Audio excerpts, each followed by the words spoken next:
Tasty and ஹெல்த்தியான மல்லி சட்னி குயிக்காக எப்படி செய்யுதுன்னு பார்க்கலாமா? கொஞ்சமாக எண்ணெய் ஊற்றிக்கோங்க.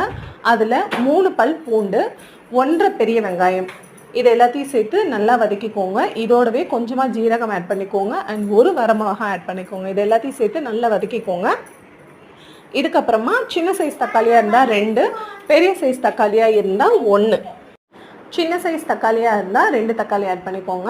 இதனால் முனை கட் பண்ணி இதையும் இதோடவே சேர்த்து நல்லா வதக்கிக்கோங்க. தேவையான அளவு கருவேப்பிலை, தேவையான அளவு உப்பு, இது எல்லாத்தையும் சேர்த்து நல்லா சுருளை வதங்கினதுக்கப்புறமா 1.5 கைப்பிடி அளவு மல்லித்தலை, இதையும் சேர்த்து நல்லா வதக்கிக்கோங்க.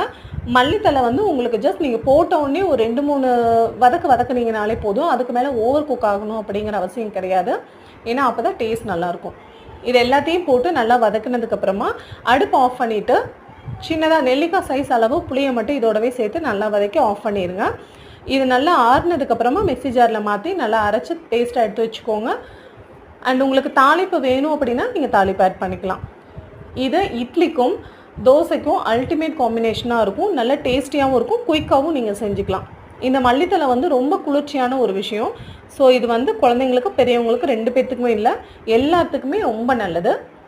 அண்ட் இது வந்து especially sugar patients and blood pressure இருக்கிறவங்களுக்கு இது ரொம்பவே ஹெல்ப்ஃபுல்லாக இருக்கும்.